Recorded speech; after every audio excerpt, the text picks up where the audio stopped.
A royal wedding was supposed to end a civil war, yet it became the architecture of a massacre. That is the paradox at the heart of France in AD 1572, a monarchy seeking peace through spectacle, but governing a kingdom whose fears were already more powerful than its institutions. St. Bartholomew's Day was not simply an eruption of hatred. It was the political detonation of a state too weak to command trust, too proud to admit weakness, and too frightened to resist panic.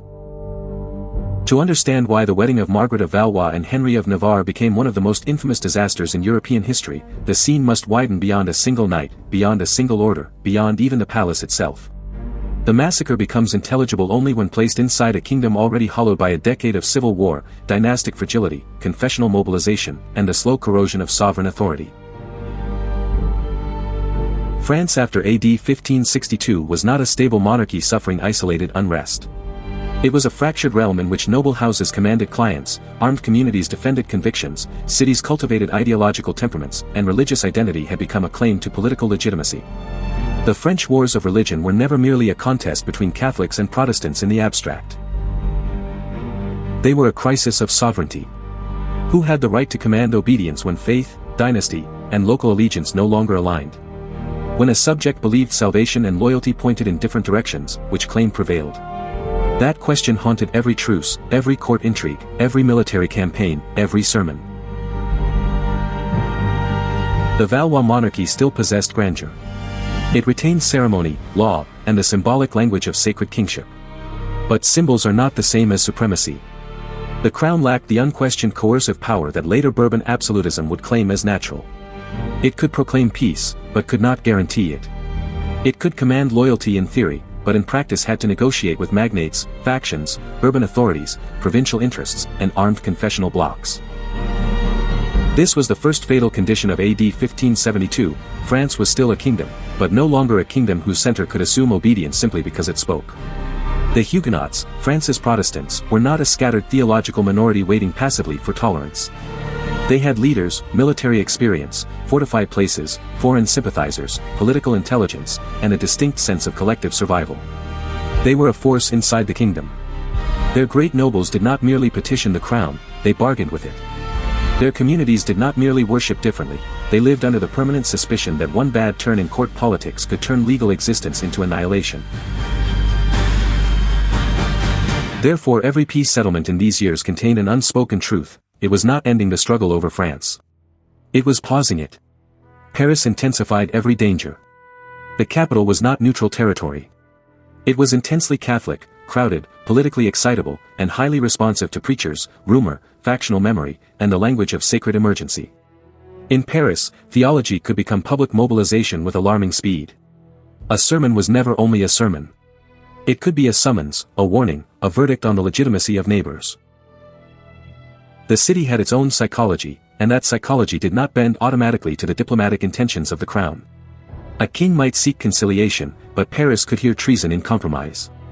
A court might speak the language of coexistence, but the streets might interpret moderation as surrender to heresy. Beyond France, the European balance sharpened every domestic decision. Spain viewed France through the strategic lens of the Dutch revolt and the Habsburg struggle against Protestant rebellion. England feared Catholic encirclement and watched French instability with both concern and opportunity in mind. The papacy regarded confessional struggle not as a technical dispute but as a civilizational one. France's internal balance mattered because France was not merely another kingdom in distress. It was a major power whose internal alignment affected the continental contest. This broader setting matters because it reveals why the Peace of Saint-Germain in AD 1570 was so precarious. The treaty granted the Huguenots concessions and created a temporary halt in the wars, but it did not cure the underlying disease. It did not dissolve factional hatred. It did not erase the memory of sieges and betrayals. It did not restore an uncontested sovereign center. It created a pause. But a pause can be useful. To Catherine de' Medici and others at court, the marriage between Margaret of Valois and Henry of Navarre offered a daring possibility. A military truce might be transformed into a dynastic settlement. Blood ties might stabilize what decrees alone could not. Ceremony might perform trust until trust became politically real. This was the gamble. If the settlement held, France might restore central authority and redirect its energies outward. But if it failed, the monarchy risked revealing that its peace was theater draped over unresolved civil war. The players around this gamble were not moving toward the same future. That is what made the court of AD 1572 so dangerous. The same wedding meant different things to different actors, and each interpretation carried strategic consequences. Catherine de' Medici sought balance and survival. Popular memory often reduces her to pure intrigue or fanaticism, but that is too simple to explain the crisis. Her central instinct was management. She aimed to prevent any single faction from dominating the crown, preserve the Valois line, and maintain influence over policy in a kingdom where the margin for error was vanishingly thin. But balance is not peace. Balance in a fractured polity often means keeping rival dangers alive in the hope that none can become decisive. It is a strategy of suspension, and suspension becomes brittle under pressure. Charles IX, meanwhile, was king in law but not in political freedom.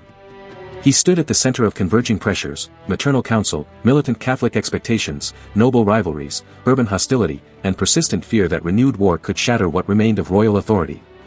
A crowned head does not always possess sovereign calm. Sometimes monarchy is a chamber where panic arrives dressed as advice.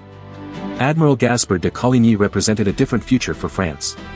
As the most influential Huguenot statesman near the court, Coligny pressed for a stronger anti-Habsburg foreign policy, particularly intervention against Spain in the Netherlands.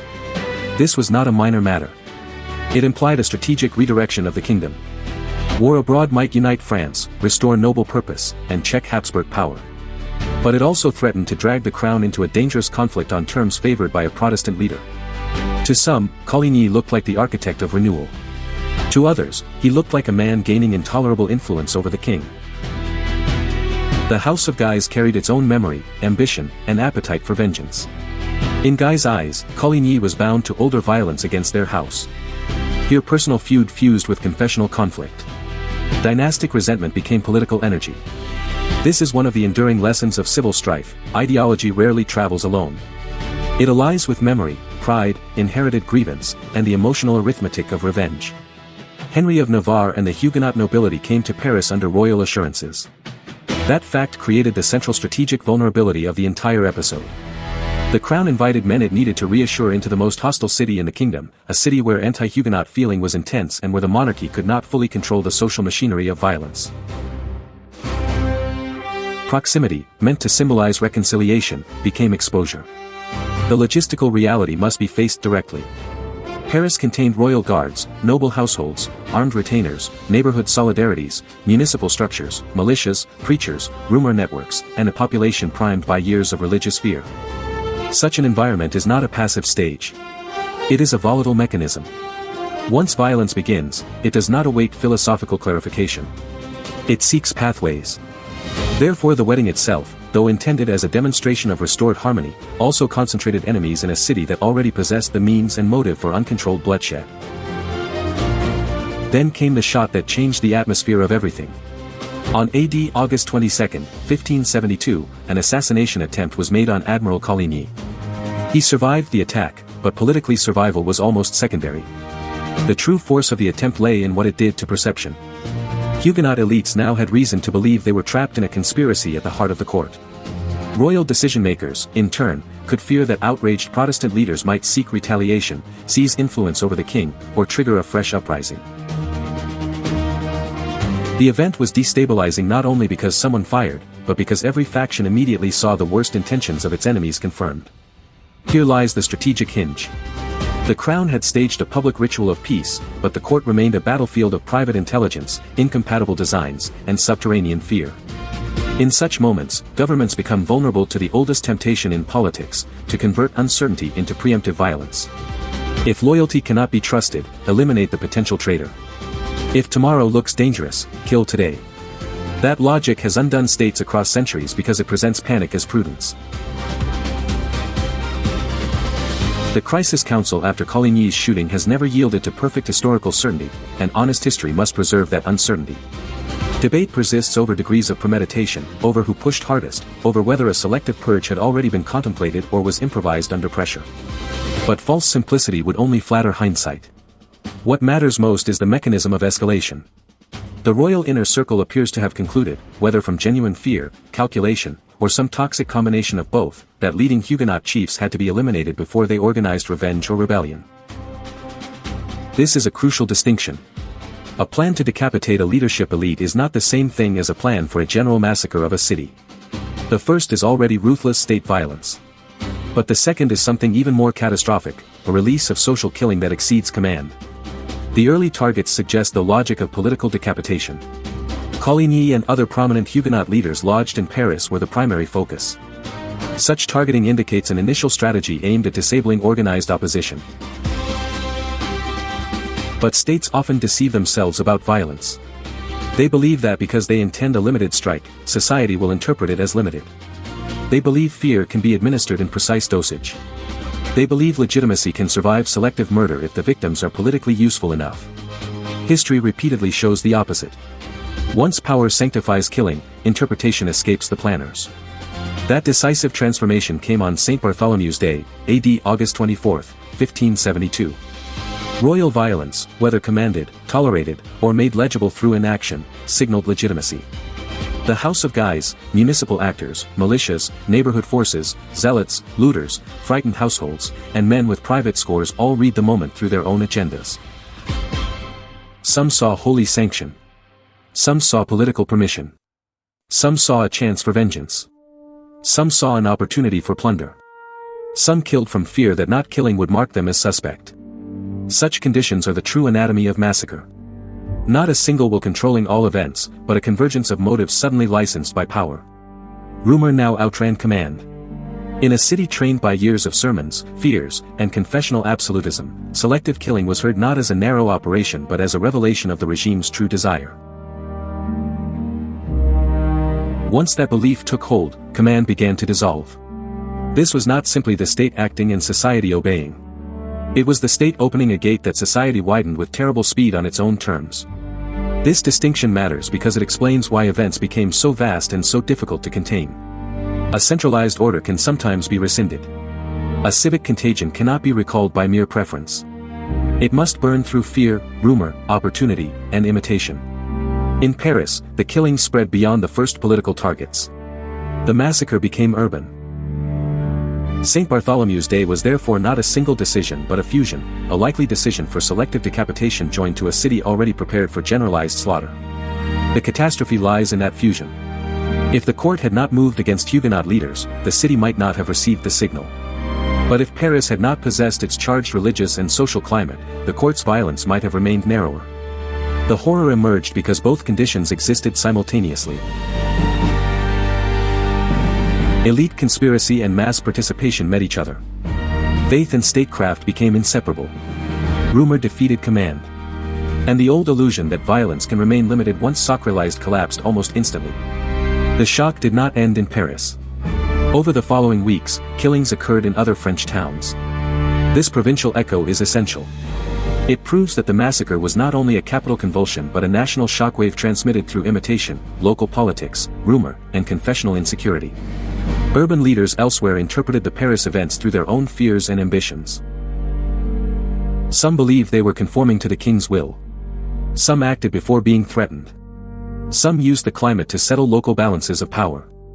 Therefore the massacre became a pattern rather than an isolated outburst. This is how states lose control over the meanings of their own actions. The center acts for one set of reasons, the provinces imitate for another. A court seeks security, local actors hear extermination. A monarchy hopes to neutralize risk, communities learn that violence now carries prestige, righteousness, or advantage. The result was not restored order. It was the further corruption of political trust. This point is decisive because St. Bartholomew's Day is often remembered only as atrocity. It was certainly that. But it was also strategic failure on a grand scale. The massacre did not solve France's crisis. It deepened it. Huguenot trust in royal guarantees collapsed. Negotiation itself became haunted by betrayal. What is a royal promise worth if subjects invited under peace can be slaughtered in the capital? Once such a question enters a civil war, every future settlement is poisoned. The crown's claim to stand above factions was gravely damaged. A monarchy survives by persuading rival groups that, however imperfectly, it remains the ultimate guarantor of a shared political world. But if the king cannot protect subjects under his own peace, then royal neutrality becomes suspect, perhaps impossible. Therefore the massacre did not elevate the monarchy. It exposed its weakness beneath ceremonial splendor. Internationally, the consequences were equally severe. Catholic powers could celebrate a blow against heresy, but Protestant Europe saw confirmation of its darkest suspicions. Diplomacy with militant Catholic regimes could conceal extermination. The event hardened confessional geopolitics. It narrowed the space for trust across Europe. It taught foreign observers that French instability was not merely domestic turbulence but a warning about the fate of minorities under confessional states. Ideas changed as well. Political thought radicalized under the pressure of bloodshed. Resistance theory gained urgency. Debates over tyrannicide, obedience, and sovereignty sharpened. The massacre made obedience morally unstable. If lawful authority could become the instrument or enabler of massacre, then the old demand for passive submission looked less like virtue and more like surrender to destruction. Such arguments would reverberate far beyond France. Here again the event belongs to a broader history of the state. It forced thinkers to confront a question that modern societies still struggle with: when governments invoke emergency, what remains of moral restraint? How much violence can authority commit before legality itself begins to appear criminal? Those are not medieval questions. They are permanent questions. Yet history, severe though it is, rarely closes without irony. One of the survivors of this shattered peace would later become the man who stabilized France. Henry of Navarre endured humiliation, danger, and temporary conversion in order to remain alive and politically relevant. Some judged such flexibility as weakness or opportunism. But civil wars are not ended by theatrical purity. They are ended, when they are ended at all, by political forms sturdy enough to absorb exhausted enemies. Henry's survival preserved a future. When he eventually acceded as Henry IV, France moved toward a politique solution rather than a final confessional annihilation. The Edict of Nantes in AD 1598 did not create perfect harmony, but it represented a sober recognition of reality. Theological victory was less urgent than civil survival. The kingdom required coexistence under a restored crown. That was the long answer to the catastrophe of AD 1572. The wedding had tried to manufacture reconciliation through dynastic symbolism. But the true settlement, decades later, would come through pragmatic statecraft and the acceptance that divided societies cannot be healed by ceremony alone. Here the broader lesson grows darker.